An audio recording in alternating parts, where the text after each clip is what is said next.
dalam hal ini kalau Anda terus-menerus PDIP ini, dan itu saya rasa itu memang seperti melekat dengan sangat kuat di kalangan para politisi dan tokoh-tokohnya, Anda tetap tidak ingin kelihatan bahwa Anda itu sekarang adalah kaum yang bersedia untuk lebih humble, lebih rendah hati, lebih bersedia untuk bicara dengan nada yang lunak gitu ya.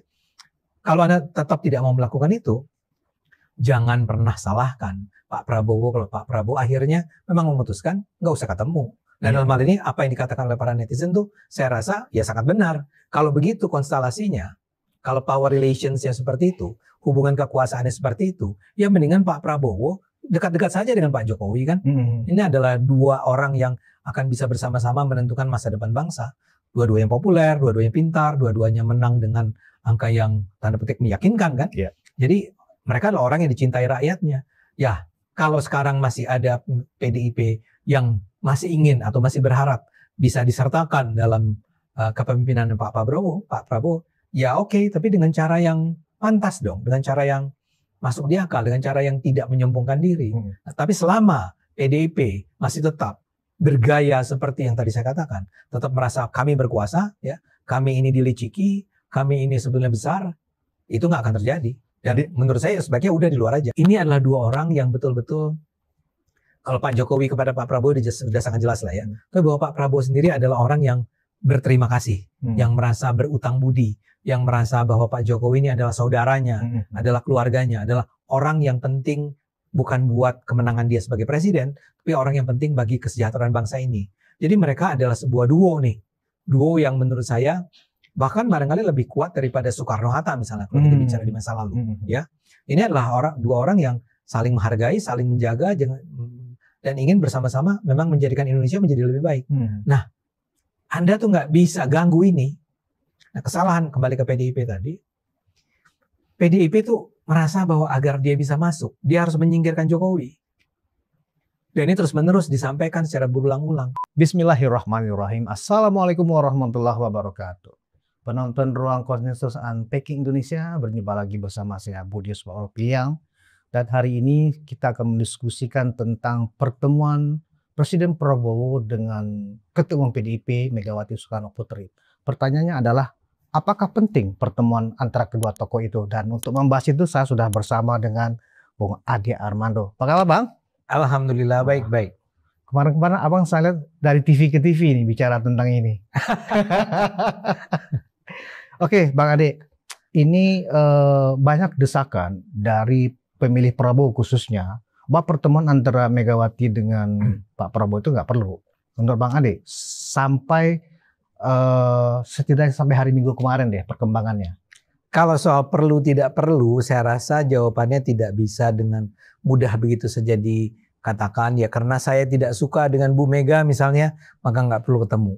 Ini kan persoalannya adalah Pak Prabowo adalah presiden dari negara ini. Ya, sebagai seorang presiden tentu saja ada harapan bahwa dia bisa mengayomi, mengabdikan diri dia untuk kepentingan seluruh pihak, semua pihak. Termasuk pihak-pihak yang barangkali selama ini berada berseberangan dengannya. Ya, jadi kalau soal apakah Pak Prabowo sebaiknya menerima atau tidak, dalam pandangan saya yaitu adalah sebuah keputusan yang harus didasari pada pertimbangan kepentingan seluruh bangsa. Ya, dan untuk itu saya rasa mungkin saja Pak Prabowo akan bersedia dalam artian ya oke, kita terima ya, karena kita tahu bahwa sebelum ini sebenarnya sempat ada masa-masa di mana justru orang melihat bahwa justru Kim lah ya, Kim plus lah yang sesudah selesai pemilihan presiden, sesudah terpilihnya Pak Prabowo sebagai presiden, itu bersedia bertemu dengan Bu Mega ya, atau bersedia mengundang Bu Mega. Tapi pada saat itu justru yang dikatakan adalah bahwa PDIP-nya yang merasa tidak perlu datang ketemu dengan Pak Prabowo. Jadi untuk mendatangi kediaman Pak Prabowo di Kartanegara saja itu dianggap sebagai bukan sesuatu yang prioritas buat kalangan PDIP. Tapi sekarang kan kondisi sudah berubah ya. Pak Prabowo sudah jauh berada di atas angin. Kim plus sudah terbentuk dengan cukup solid gitu ya. Dan ada Pak Jokowi di sampingnya. Nah sekarang orang mulai melihat bahwa PDIP lah yang berkeinginan untuk bertemu dengan Pak Prabowo. Sejumlah indikasi sudah terlihat nih ya, pernyataan-pernyataan yang keluar baik dari Bu Mega atau barangkali anak buahnya Bu Mega ya, termasuk Pak Basarah ya. Kemudian ada juga dari Guntur Romli, ada beberapa orang lainnya. Itu menunjukkan bahwa mereka berharap sekali bisa datang dan bertemu dengan Pak Prabowo. Nah, dalam hal ini apakah Pak Prabowo mau menerimanya atau tidak? Ya terserah Pak Prabowo. Sebenarnya konteksnya begini, Bang Ade. Konteksnya kenapa pertanyaan tadi itu perlu atau tidak? Pertama, seolah-olah di netizen itu di luar sana, publik mengatakan PDIP ini sedang butuh perlindungan. Ya. Karena kasus Hasto, kemudian ada kekhawatiran Kongres yang akan diganggu oleh pihak luar dan seterusnya. Kan gitu loh. Artinya pertemuan ini tidak murni sebagai dalam rangka silaturahmi. Bahkan disarankan dengan diplomasi nasi goreng misalnya. Seolah-olah Prabowo ke Teguh Umar dong, kan gitu loh.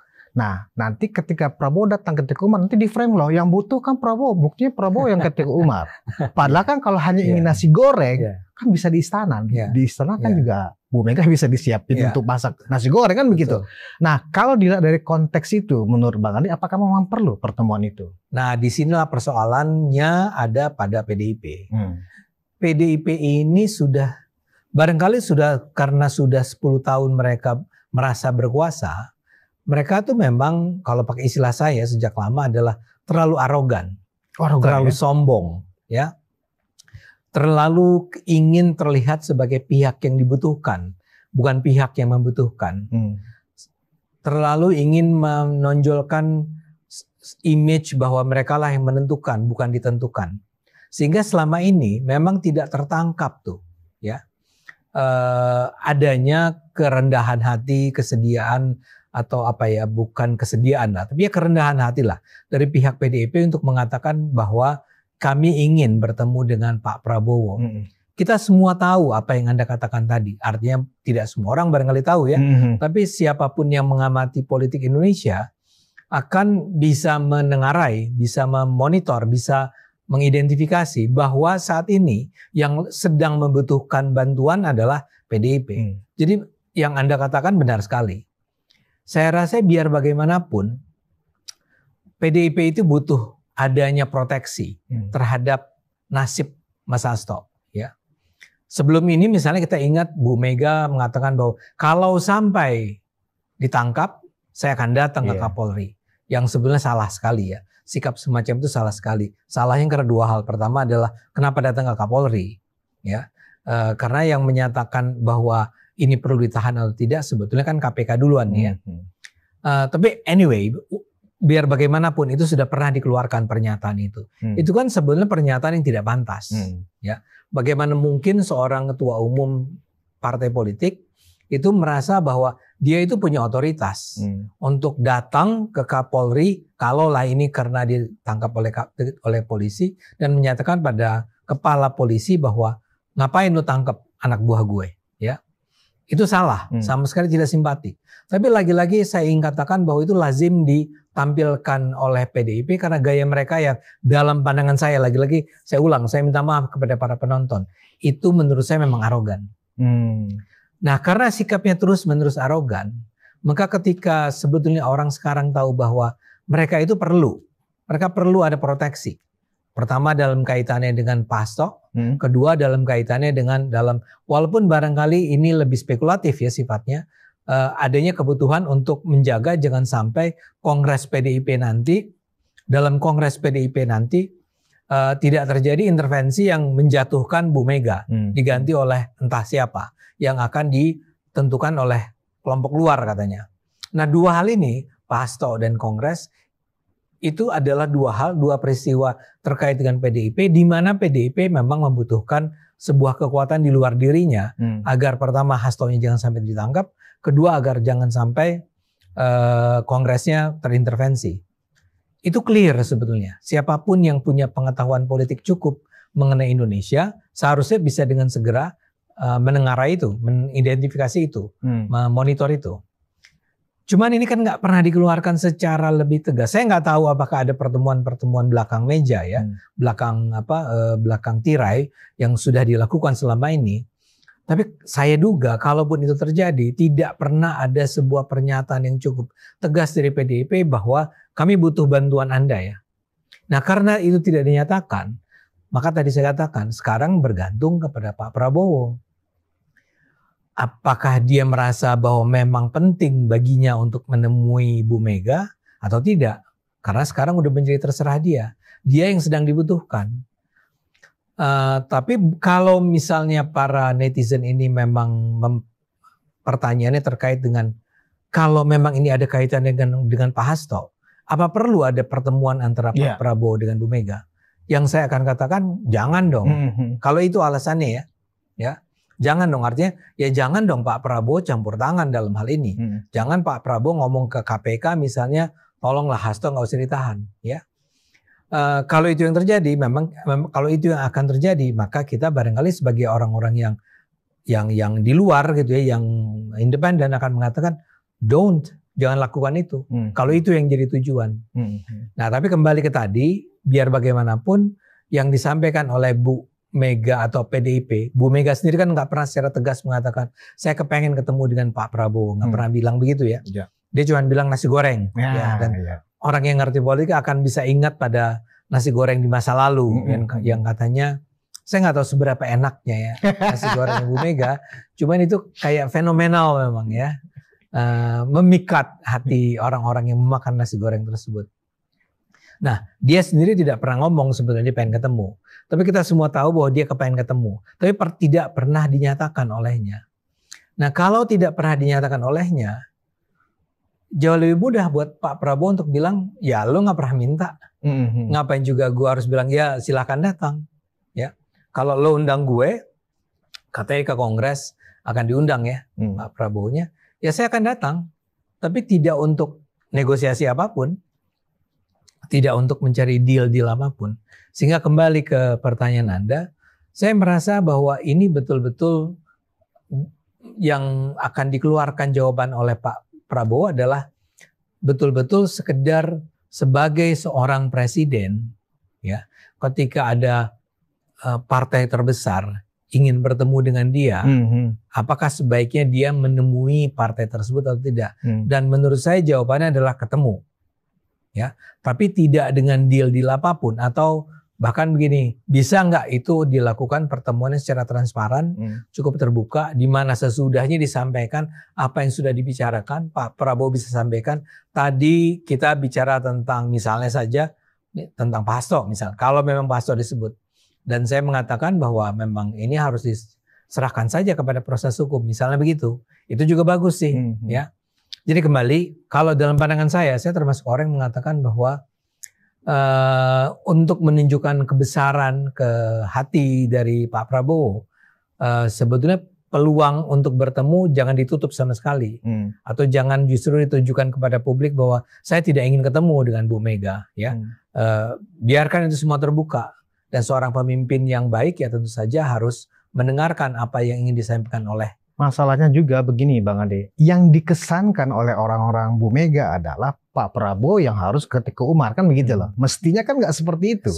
Mestinya kalau Bu Mega ingin sowan ke istana, itu kan lebih bagus gitu loh. Artinya kan menghargai posisi Pak Prabowo sebagai presiden. Menurut Bang Ade kalau konteksnya juga seperti itu yang saya katakan tadi. Kalau Anda masih arogan seperti itu, wahai PDIP. Oh, itu kategorinya masih arogan berarti ya? Arogan sekali dong. Di mana letak ketidakaroganannya? Taruhlah Bu Mega adalah seorang politisi senior. Taruhlah Bu Mega adalah seorang ketua partai terbesar di Indonesia. Tapi dia adalah seorang ketua partai. Ya, seorang ketua partai ingin bertemu dengan presidennya. Ya dia dong yang mengajukan diri untuk bertemu. Ya, atau paling tidak mengundang ke Kongres seperti yang tadi saya katakan, atau saya nggak tahu, mengundang ke sebuah pertemuan resmi barangkali ya. Tapi intinya adalah PDIP harus meninggalkan kebesaran kepala mereka yang selama ini menganggap bahwa kami ini yang besar, ya, kami inilah yang dibutuhkan, bukan kami yang membutuhkan. Enggak, dalam hal ini kalian sedang merosot. PDIP itu sedang berada pada posisi yang makin lama makin melemah, makin lama makin kehilangan simpati dari masyarakatnya. Yang saya yakin mendukung PDIP sekarang ini adalah betul-betul masih kalangan yang loyalis tulen, ya, yang jumlahnya kemarin berapa waktu? 16%. Nggak enak ya menyebutnya, hanya 16%. Istilahnya kan kaum lowbat kan. Kaum lowbat. Dan kemudian Bu Mega masih juga sempat bilang dalam pidato dia yang di HUT itu ya. Saya nggak ngerti tuh. Iya. Saya nggak ngerti kok bisa 16. Saya pengen belajar tuh. Apa maksud Bu Mega tuh apa? Bahwa Anda dicurangi, ya. Dan yang mencurangi siapa? Tidakkah ini artinya Anda sedang mengejek Pak Prabowo bahwa kemenangan 59-58% itu adalah kemenangan yang diakibatkan oleh adanya kekuatan-kekuatan invisible hands kan? Nah, dalam hal ini kalau Anda terus-menerus PDIP ini, dan itu saya rasa itu emang seperti melekat dengan sangat kuat di kalangan para politisi dan tokoh-tokohnya, Anda tetap tidak ingin kelihatan bahwa Anda itu sekarang adalah kaum yang bersedia untuk lebih humble, lebih rendah hati, lebih bersedia untuk bicara dengan nada yang lunak gitu ya. Kalau Anda tetap tidak mau melakukan itu, jangan pernah salahkan Pak Prabowo kalau Pak Prabowo akhirnya memang memutuskan nggak usah ketemu. Nah dalam hal ini apa yang dikatakan oleh para netizen tuh saya rasa ya sangat benar. Kalau begitu konstelasinya, kalau power relationsnya seperti itu, hubungan kekuasaannya seperti itu, ya mendingan Pak Prabowo dekat-dekat saja dengan Pak Jokowi kan. Ini adalah dua orang yang akan bisa bersama-sama menentukan masa depan bangsa. Dua-duanya populer, dua-duanya pintar, dua-duanya menang dengan angka yang tanda petik meyakinkan kan. Jadi mereka adalah orang yang dicintai rakyatnya. Ya, kalau sekarang masih ada PDIP yang masih ingin atau masih berharap bisa disertakan dalam kepemimpinan Pak Prabowo, ya oke, tapi dengan cara yang pantas dong, dengan cara yang masuk di akal, dengan cara yang tidak menyombongkan diri. Nah, tapi selama PDIP masih tetap bergaya seperti yang tadi saya katakan, tetap merasa kami berkuasa, ya, kami ini diliciki, kami ini sebenarnya besar, itu nggak akan terjadi. Dan jadi, menurut saya sebaiknya udah di luar aja. Ada rasa-rasa hipokrit juga ya di satu sisi mendenial, menolak kemenangan Pak Prabowo dengan pernyataan-pernyataan seperti yang Bang Ade jelaskan tadi, ya kan? Tapi di sisi lain mengatakan, oh Bu Mega tuh bersahabat lama dengan Pak Prabowo, bahkan lebih lama bersahabat dengan Pak Jokowi. Jadi di depan seolah-olah digauli, diakrabi, tapi di belakang ditusuk. Seperti itu kan model-model gaya politik Bu Mega saat ini. Kan gini, saya rasa ya itu benar. Kalau kita melihat dari luar ya nampak akan seperti itu. Dan anehnya Bang Ades, sebentar. Publik sudah bisa menilai sekarang, masalahnya kan begitu, nggak seperti 10 atau 15 tahun yang lalu ya kan? Atau 5 tahun yang lalu. Iya, publik udah cerdas masalahnya. Kan gini, saya duga ya. Iya. Sebetulnya ketika dia mengatakan bahwa, wah saya diliciki nih, kok cuma 16%, saya mau belajar. Dia itu sebenarnya tidak sedang bicara mengenai Prabowo. Dia sebetulnya dengan keterbatasan pikiran dia, itu menganggap bahwa orang di belakang ini semua adalah Jokowi. Jokowi dengan Kapolri, dengan siapa lagi ya, dengan kekuatan-kekuatan TNI juga, ada KPK di situ segala macam kan. Dia kan punya sebuah narasi besar. Dia tuh belum tentu berarti Megawati ya, PDIP ya. Ada seorang penjahat besar bernama Jokowi. Jokowi inilah yang menentukan politik Indonesia, ya. Jokowi inilah yang menentukan siapa yang kemarin menang, ya. Buat dia Jokowi pengkhianat, dan si pengkhianat inilah yang kemudian mengatur segala-galanya kan, parcok dan segala macam. Ya. Jadi dia sedang berusaha menyerang Jokowi sebenarnya, ya. Coba aja deh lihat semua pernyataan PDIP mengenai Jokowi, itu kayak nggak henti-hentinya mereka menghabisi Jokowi kan. Jadi kali ini pun ketika dia mengatakan bahwa saya diliciki itu bukan diliciki Prabowo. Diliciki Jokowi. It doesn't make sense sebetulnya bahwa Jokowi sebesar itu, bahwa ada sebuah orkestrasi, ada sebuah political machinery yang di atasnya adalah Jokowi. Itu doesn't make sense at all ya bagi siapapun yang percaya pada politik, pernah mengikuti politik Indonesia. Tapi dia sedemikian bencinya sama Pak Jokowi, PDIP ini, maka mereka harus terus-menerus membangun sebuah tuduhan propaganda bahwa di atas segala-galanya kejahatan terbesarnya adalah ada di tangan Jokowi. Tanpa dia sadari, ketika dia mengatakan begitu, orang malah melihat seperti Anda katakan tadi. Jadi Anda itu menganggap kekalahan Ganjar dari Prabowo adalah karena kelicikan. Kelicikan siapa? Kelicikan kubunya Prabowo dong. Artinya kemenangan Prabowo itu ya kan sesuatu yang kotor, licik. Ya. Tapi sekarang kita ketemu. Tapi setelah itu dia mengatakan bahwa saya nggak ada masalah sama Prabowo. Iya. Dulu saya masak nasi goreng. Jadi kan menggelikan ya, Bang Ade ya. Tanpa dia sadari, saya rasa ya, tanpa dia sadari, dia menyampaikan dua hal yang kontradiktif, ya. Tanpa dia sadari bahwa dia sebenarnya sedang menyatakan Pak Prabowo itu kemenangannya harus kita curigai, ya.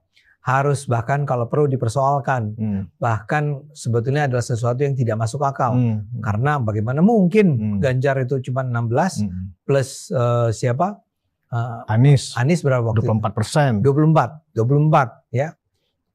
Sementara Prabowo itu yang dia lupa ya. Sementara Prabowo 58, 59. Nah, kalau begitu kan artinya Anda itu sedang menuduh kemenangan Prabowo itu licik. Iya. Nah, sekarang bayangkan itu sudah dikeluarkan pernyataan itu ya. Tapi kubu itu terus-menerus, kubu PDIP terus-menerus ingin juga mengatakan bahwa kami nggak ada masalah sama Prabowo. Yang kami masalahkan adalah Jokowi. Ya nggak bisa dong. Anda kan sudah menuduh bahwa Prabowo itu menang secara licik, menang secara kotor. Bagaimana mungkin sekarang Anda bilang saya nggak punya masalah dengan Prabowo? Prabowo itu yang menang, ya. Dan kalau misalnya memang ada sebuah kekuatan yang mengorganisir kemenangan tersebut, ya pasti Prabowo terlibat di dalamnya. Anda pikir Prabowo itu cuma itu petugas partai gitu ya, ada bosnya. Kali dia membayangkan itu ada bosnya namanya Jokowi. Prabowo itu cuma menjalankan peran sebagai pemain ya, sebagai operatornya. Yang enggak lah. Jadi ada makna juga bahwa Prabowo hanya bonekanya Pak Jokowi kan begitu. Jadinya begitu kan. Kalau begitu logikanya. Anda kan memang mengatakan bahwa yang salah itu Jokowi. Ya Prabowo itu bonekanya Jokowi. Tapi begini saya rasa. Sekarang ini memang mereka berusaha membangun sebuah narasi yang berulang-ulang bahwa sebetulnya memang dua orang itu adalah dua orang yang berseteru. Jadi narasi bahwa sekarang Prabowo mulai menjauh dari Jokowi, Prabowo mulai tidak bertemu dengan Jokowi. Yang kalau dilihat indikator-indikatornya sama sekali tidak menunjukkan. Jadi mencoba memecah ya. Mereka memecah ya termasuk di sejumlah media yang terkenal ya. Jelas sekali itu kalimat-kalimat atau penggunaan judul atau penggambaran yang menunjukkan bahwa kedua orang ini sekarang sudah mulai retak nih. Betul. Ya. Sementara orang selalu lupa bahwa orang ini justru ini adalah orang yang saling berutang budi. Paling tidak yang paling sederhana ya di luar perhitungan politik dan segala macam. Ya bayangkan ya, Pak Prabowo itu bertarung dengan Pak Jokowi dalam 2 kali pemilu yang luar biasa berdarah-darah sebenarnya kan. Tapi kemudian Pak Jokowi menerima Pak Prabowo sebagai Menteri Pertahanannya. Itu kan seperti sebuah sikap yang sangat bijaksana, sebuah sikap yang sangat menunjukkan kemurahan hati atau kebesaran hati atau kesediaan untuk bekerja sama dari Pak Jokowi terhadap mantan musuhnya.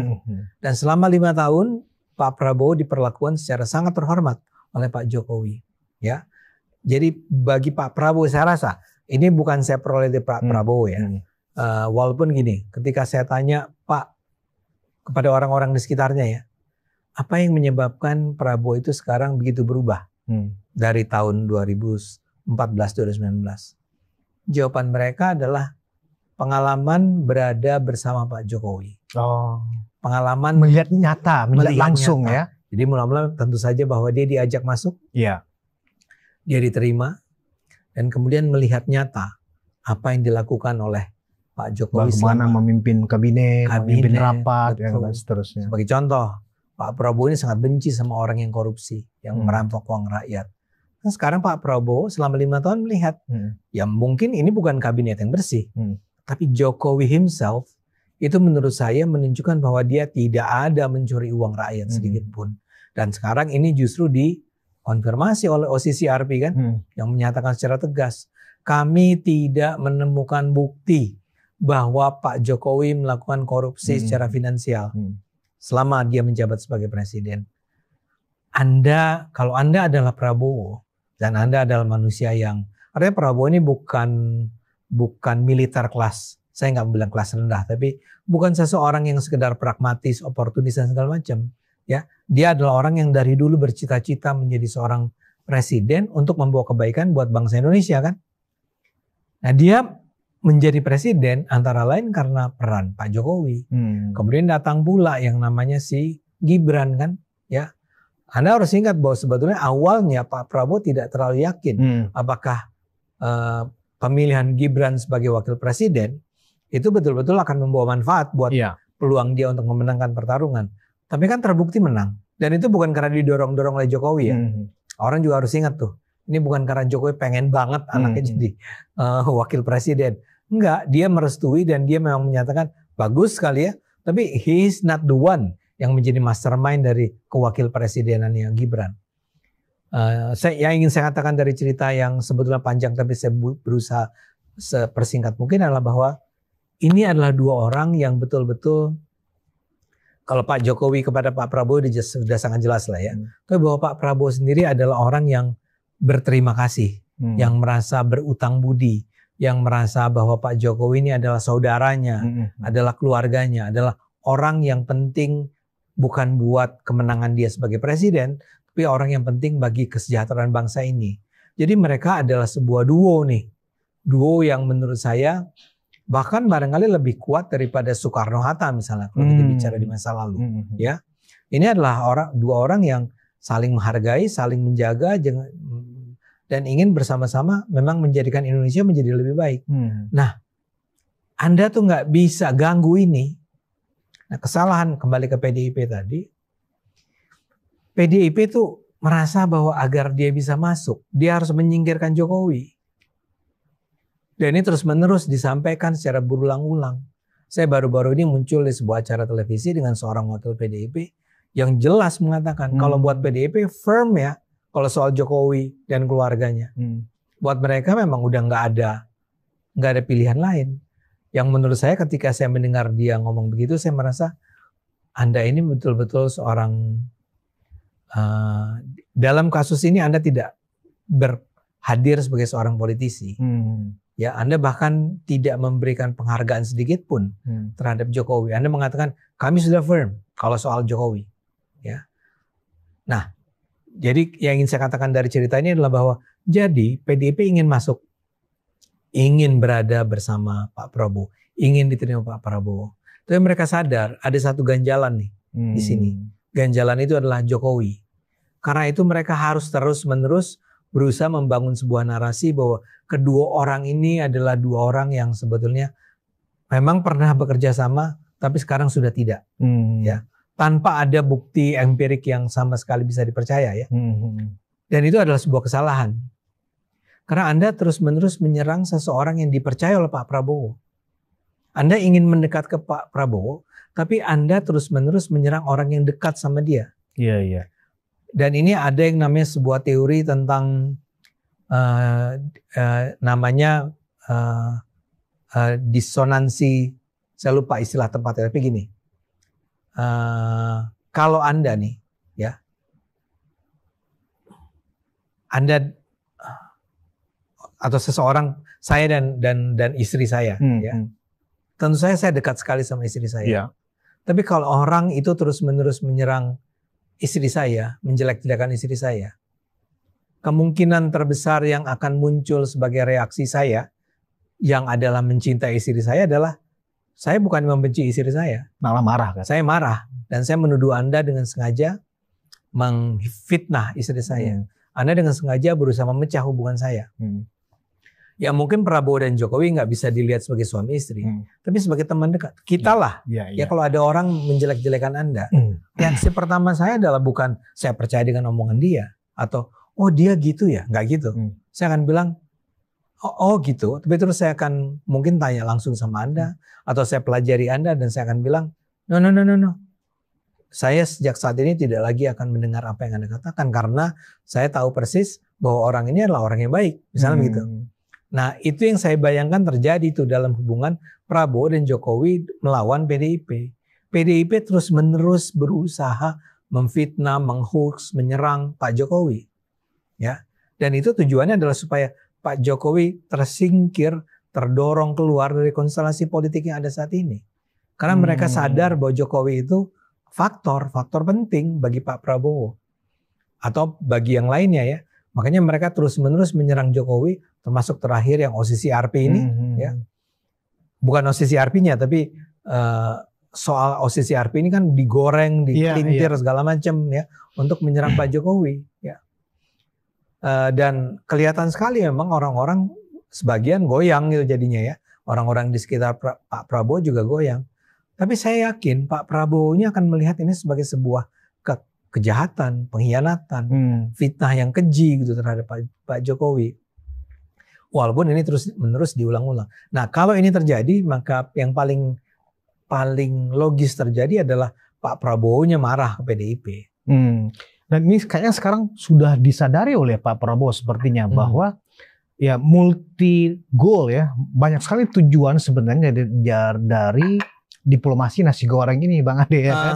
Yang kemudian ketika coba dipikirkan secara masak-masak oleh Presiden Prabowo, wah ini nggak benar ini. Kalau memang tujuannya silaturahmi, oke, everybody, apalagi tokoh pasti saya akan terima, ya kan? Tetapi kalau tujuannya sudah seperti ini ya nggak bisa, ya kan? Apapun adalah Pak Jokowi adalah bekas atasan saya, kan pasti sesuatu yang real itu tidak akan mungkin ditampik oleh Pak Prabowo, kan begitu. Di samping itu juga bahwa Pak Jokowi benar-benar tidak pernah melakukan intervensi sama sekali terhadap kepemimpinan Pak Prabowo selama menjabat, walaupun baru 3 bulan anggap seperti itu, ya kan? 100 hari. 100 hari gitu loh. Nah mungkin karena alasan itu barangkali Bang Ade, ya kan, Pak Prabowo sampai sekarang memang tidak terlalu memberikan respon untuk pertemuan itu, ya kan gitu loh.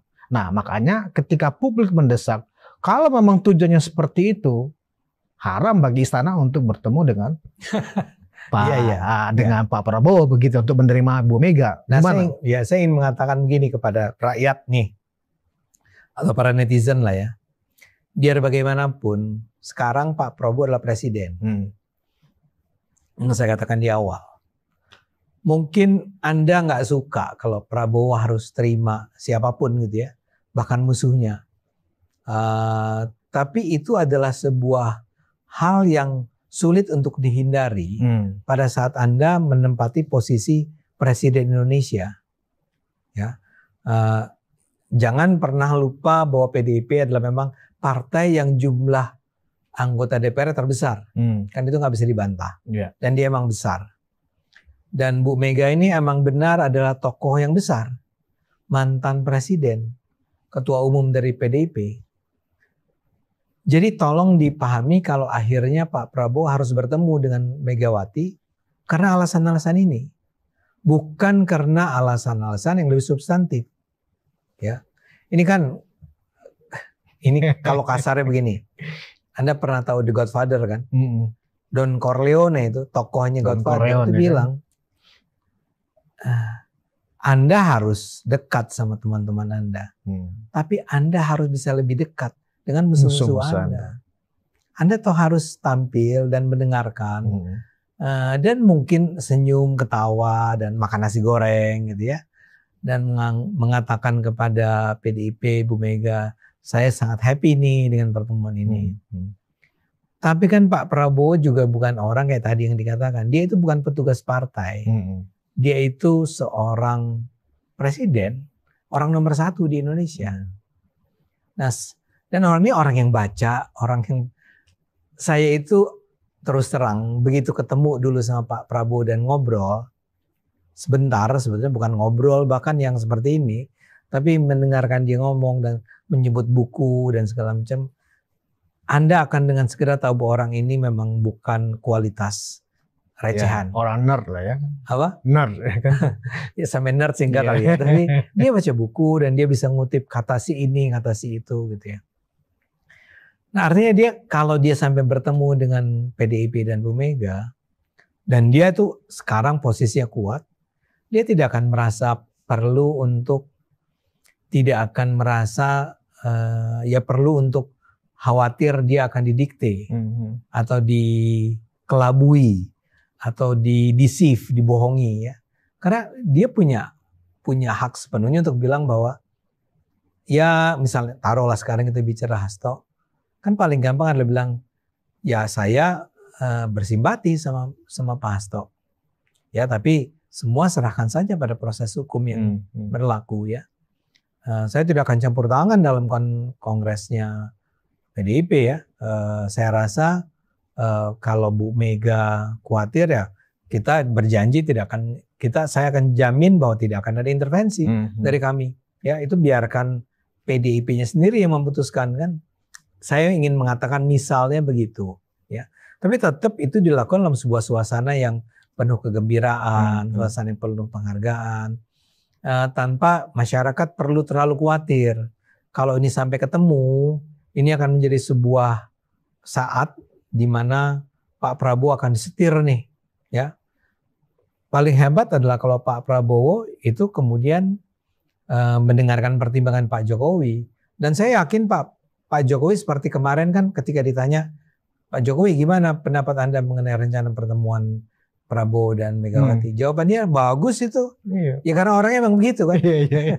Jadi Anda lihat tuh, jadi kalau ini terjadi, orang nanya lagi ke Pak Jokowi, pasti jawabannya kurang lebih, ya kita doakan saja ini untuk kebaikan bangsa gitu. Iya. Dan kemudian, tapi apakah itu berarti Pak Prabowo tidak akan ngobrol sama Pak Jokowi? Gimana nih menurutmu? Dia bilang gini. What do you think? Ya Jokowi mungkin bilang, ya saya nggak tahu lah corak dialog antara mereka berdua itu seperti apa.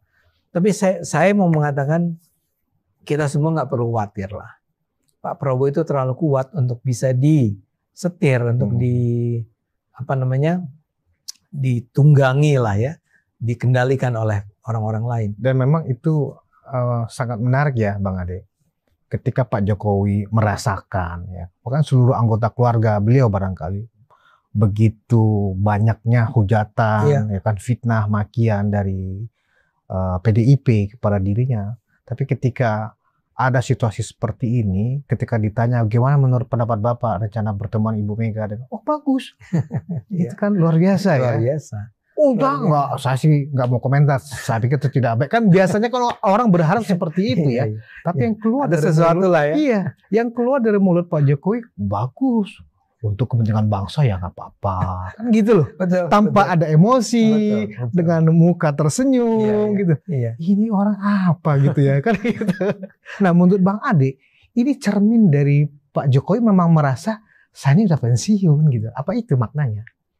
Ya sebetulnya Pak Jokowi bahkan ketika dia berkuasa pun dulu dia kan punya gaya yang kurang lebih sangat rendah hati, ya. Ingat loh ketika dia jadi presiden dia dibilang ijazahnya palsu, gitu, atau dia anak PKI, jawaban dia adalah enggak. Ya itu santai orang-orang aja ya. Santai, orang-orang memang begitu. Dan itu adalah sebuah sebuah hal yang harus kita syukuri sebagai bangsa Indonesia. Bahwa kita punya presiden yang se-cool itu, yang sesantai, yang se-relax itu. Dia tidak ingin mengajak, dia punya fans yang luar biasa kok ya. Relawan-relawan Jokowi itu luar biasa. Kalau dia perintahkan serang itu kelompok itu akan terjadi huru-hara kan. Tapi enggak kan. Ya dalam pandangan saya ini bahkan lebih dari sekedar bahwa karena dia merasa sudah tidak lagi berkuasa. Bahkan ketika dia berkuasa pun corak perangainya ya seperti itu. Ya. Dan itu yang saya katakan tadi. Bayangkan Pak Prabowo selama 5 tahun berada bersama Pak Jokowi di kabinet dan dia melihat Pak Jokowi memimpin dengan cara semacam itu. tidak ada kemarahan, tidak ada sesuatu yang menunjukkan kearoganan seorang penguasa. Saya yakin itu punya pengaruh terhadap Pak Prabowo yang semula sangat pemimpin yang orang bilang megalomania dan segala macam. Ya mungkin ya 2014-2019 saya harus akui Pak Prabowo sama sekali tidak ingin saya dukung, antara lain karena sikapnya yang juga tampak sombong dan arogan itu. Tapi kan 2024 udah berubah. Betul. Ya, kenapa itu berubah? Kalau kata orang-orang yang Prabowo, dia belajar, Bang Ade. 5 tahun itu dia belajar, dia melihat. Jadi saya bahkan melihat gini, hubungan Prabowo dan Jokowi itu bukan yang satu atasan, yang satu bawahan, atau yang satu chief, satu adalah petugasnya. Enggak, ini betul-betul sebuah hubungan yang setara. Bahkan saya yakin Pak Jokowi nggak punya masalah kalaupun dia diperlakukan sebagai sekedar warga biasa. Tapi Pak Prabowo-nya yang respect him so much, yang mendengarkan, yang saya kemarin dalam sebuah wawancara ditanya, apakah Pak Prabowo harus mengikuti apa yang dikatakan oleh Pak Jokowi? Nggak begitu, saya bilang. Nggak ada lagi itu mengikuti. Enggak, dia adalah memberi masukan. Sebagaimana warga-warga lainnya memberi masukan. Kebetulan karena dia punya posisi yang sangat istimewa dalam hidupnya Pak Prabowo, dia akan didengarkan lebih daripada warga biasa. Tapi dia didengarkan sebagai warga. Ya, tapi siapapun akan melakukan itu. Saya punyalah orang-orang yang akan saya dengarkan pendapatnya. Tidak berarti bahwa saya diperintah oleh orang itu kan. Tapi saya menganggap bahwa pandangan dia sangat berharga. Ya. Nah dalam hal ini begitu juga hubungan antara Pak Jokowi dan Pak Prabowo.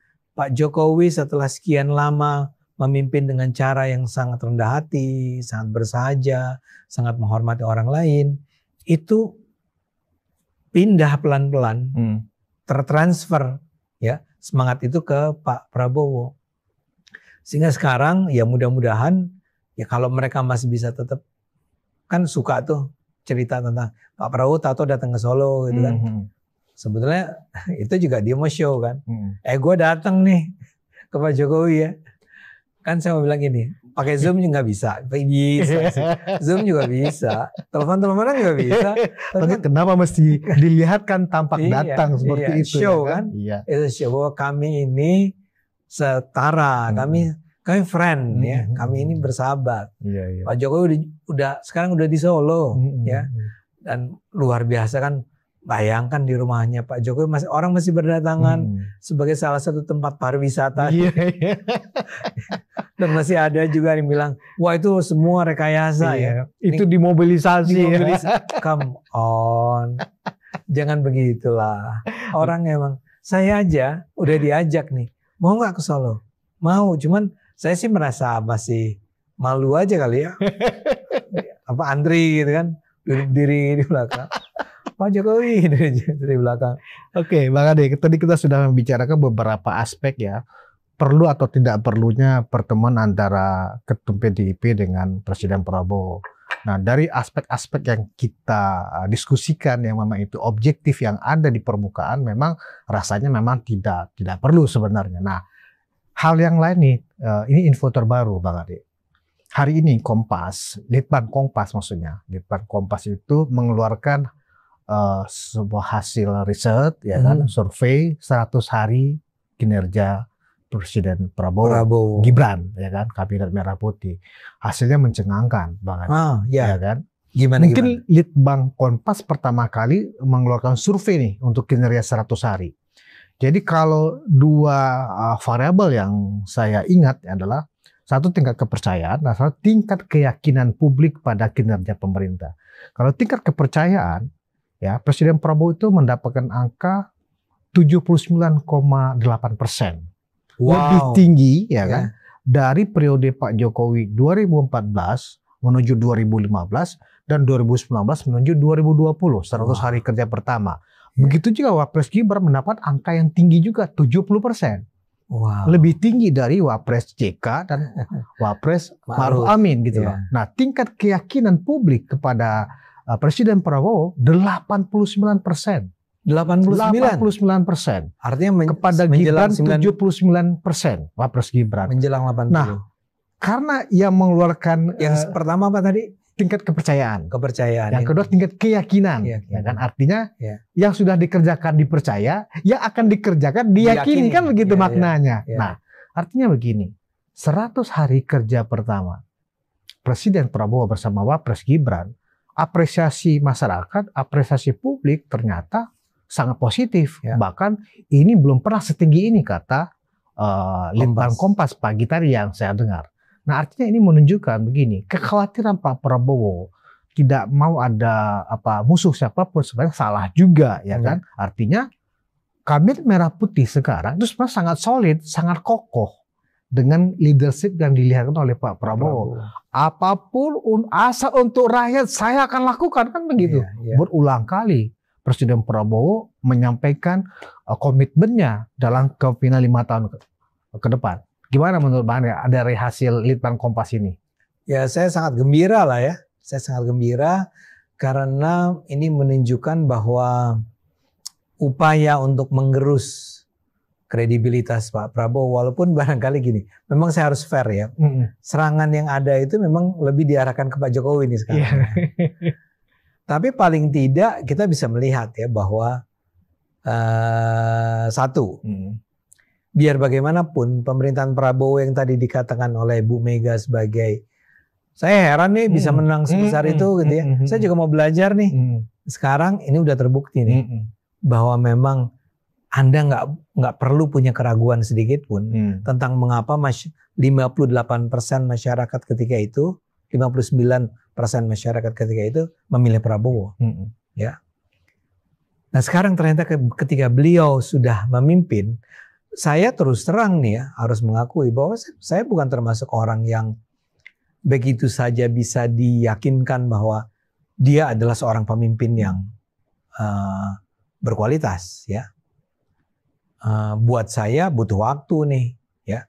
Ini beda sekali dengan ketika Pak Jokowi dulu menjadi presiden. Dia sebelumnya menjadi wali kota Solo dan sukses, dan menjadi wali kota Jakarta dan sukses. Ya, sehingga ketika dia tahun 2014 menjadi Gubernur DKI, bukan wali kota. Oh, DKI ya. Wali kota Solo, benar dong ya. Ya, wali kota Solo, kemudian jadi gubernur DKI, sukses, kemudian menjadi presiden 2014. Sehingga ketika itu memang sudah ada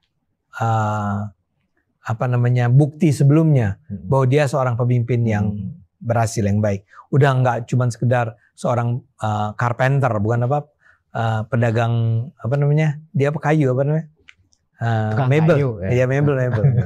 Kalau tukang kayu ntar disangka menyamakan dengan Yesus kan. Dia kan mebel lah ya, pengusaha mebel. Enggak, dia emang udah bagus ya. Pak Prabowo kita nggak punya itu sebenarnya, ya. Kita nggak punya bukti bahwa dia memang kalau memimpin sesuatu di luar ketika dia jadi tentara ya. Tapi itu kan tentara tentu saja, militer adalah sebuah area yang sama sekali berbeda dengan area sipil. Jadi ketika saya pilih Prabowo tentu saja, saya mensupport Prabowo. Tapi kalau Anda tanya tentang tingkat keyakinan saya kemarin-kemarin nih, ya, saya akan bilang ya kita harapkan dia bagus. Ya. Tapi kalau sekarang ternyata orang sudah melihat betapa bahwa dia betul-betul bisa kita percaya, itu buat saya adalah sebuah kepercayaan yang memang mengkonfirmasi adanya keyakinan di masa lalu tentang bahwa Pak Prabowo ini bisa menjadi seorang pengganti Presiden Jokowi yang juga sama cakapnya atau bahkan lebih cakap lagi. Maksud saya begini, kita beruntung punya Pak Jokowi selama 10 tahun. Ya. Menurut saya, Anda boleh gak setuju, dia adalah presiden terbaik di Indonesia selama ini. Kalau Anda sudah punya seorang presiden terbaik, ya, berat untuk beban berat harus ditanggung oleh orang yang mengganti presiden terbaik ini. Ya kan? Anda harus sama baiknya atau lebih baik lagi. Nah, ketika itulah saya mengatakan saya nggak bisa terlalu cepat percaya pada Pak Prabowo. Nah, kalau sekarang ternyata masyarakat sedemikian tingginya keyakinan terhadap Pak Prabowo, mudah-mudahan seperti Anda katakan tadi, ini memberi rasa percaya diri buat dia untuk mengambil langkah-langkah yang menurut dia itu memang terbaik buat bangsa ini. Kita harus selalu ingat bahwa Pak Jokowi dulu adalah orang yang selalu kena sandera dari partai-partai yang mendukungnya. Iya. Ya, dia tidak bisa sepenuhnya menentukan sendiri keputusan-keputusannya karena adanya tekanan dari partai-partai yang memilihnya. Partai-partai itu di luar PDIP ya, itu bisa mengatakan kalau bukan karena saya, Anda nggak jadi presiden. Prabowo kelihatannya nggak punya beban itu sekarang. Yeah. Dan masyarakat memang menyetujuinya, menyukainya, meyakininya, mempercayainya. Nah ini artinya dia ke depan memang bisa mengambil langkah-langkah terbaik seperti yang dia inginkan. Termasuk misal perang dia melawan korupsi. Ya, itu kan berulang kali secara tegas dia katakan kan. Tapi orang selalu khawatir bahwa ya gitu ya, Anda sih ngomong begitu, cuman ini omon-omon gak sih gitu ya, kan orang bilang begitu. Kalau sekarang Pak Prabowo udah nggak usah takut lagi kalau gitu, nggak usah omon-omon, lakukan aja. Begitu juga dengan makan gratis dan seterusnya. Nah sekarang kembali ke isu kita yang Anda angkat di awal, menurut saya ini kembali ya memberi Pak Prabowo sangat punya alasan yang kuat untuk optimis.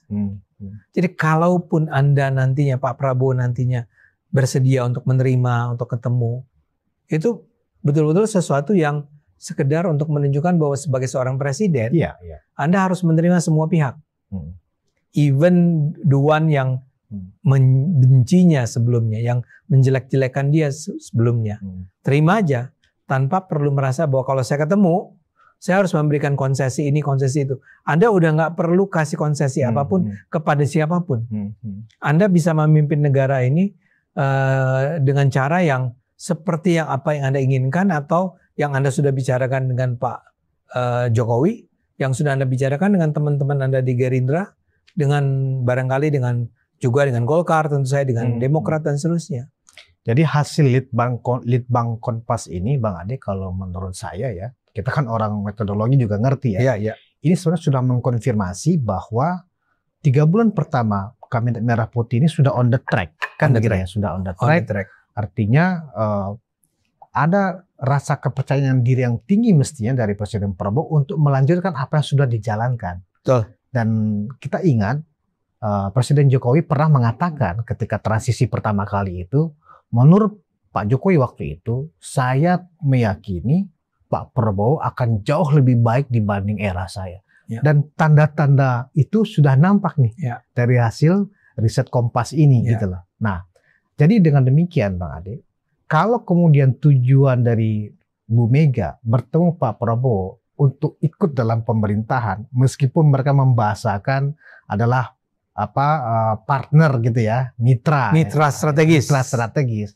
Tetapi kan ujung-ujungnya ya kan, toh ujung-ujungnya nggak mungkin lah, pasti ada bargaining ya kan.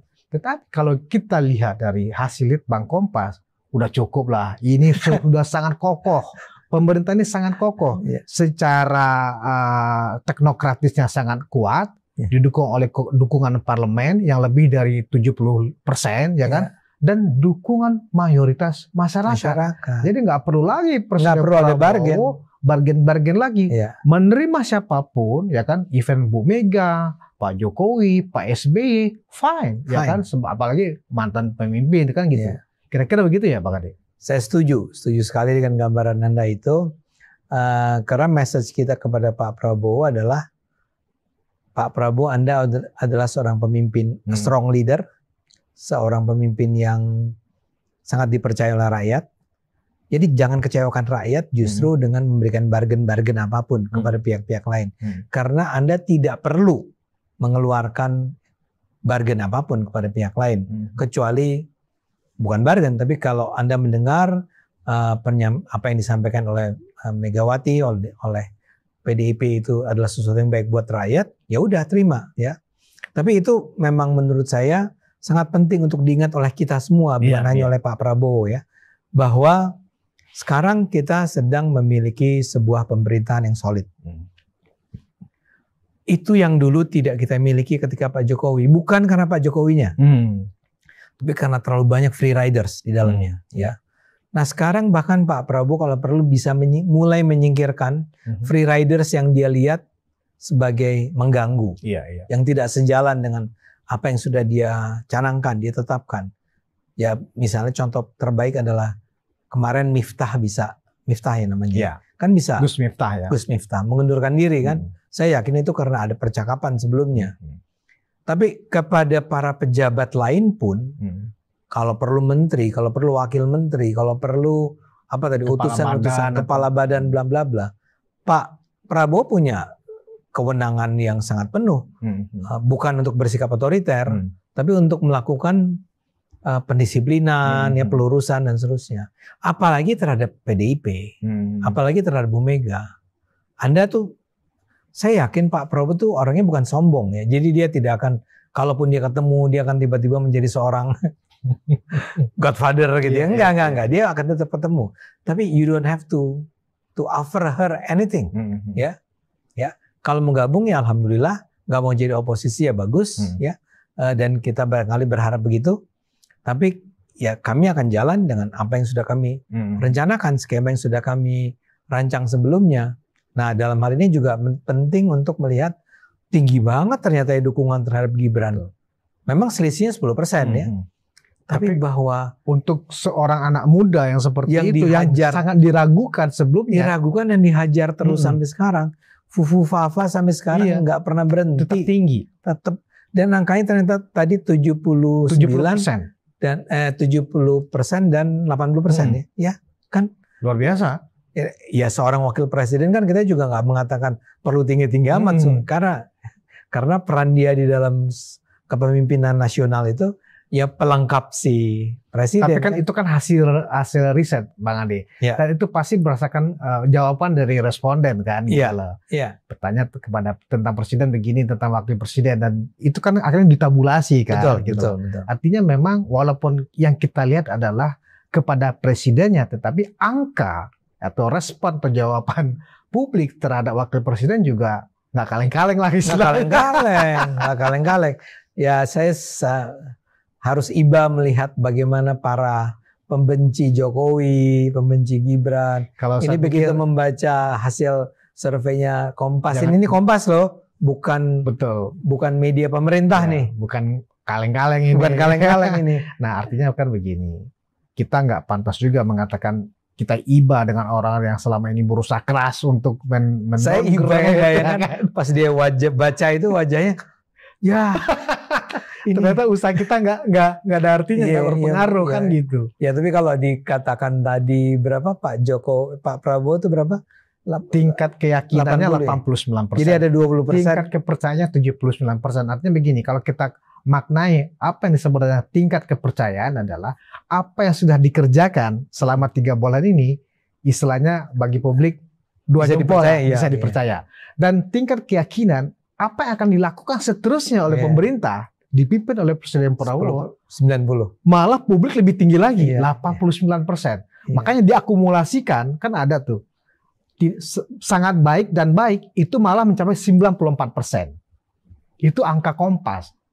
Bisa dicek nanti Bang Ade. Wow, ini loh, saya harus bacain. Ya kan? Terima kasih Kompas. Ini kalau media lain bilang wah Kompas ini dibeli nih. Tapi bisa jadi bagi mereka kan enggak, maksudnya bagi kalangan mereka apapun kan bisa disematkan kepada orang-orang yang dianggap tidak pro kepada kepentingan mereka. Kan seperti itu biasanya kan begitu. Iya. Tapi ya buat mereka itu yang selama ini selalu nyinyir dengan Jokowi, kita harus bilang, tuh lihat tuh Gibran juga segitu angkanya. Ya, Gibran tuh nggak jauh dari Pak Prabowo. Jadi ya menurut saya ya sekarang teman-teman yang masih nyinyir ini berhenti nyinyir lah. Kita himbau kepada kawan-kawan Rocky Gerung, Refli Harun, Ray Rangkuti, udahlah.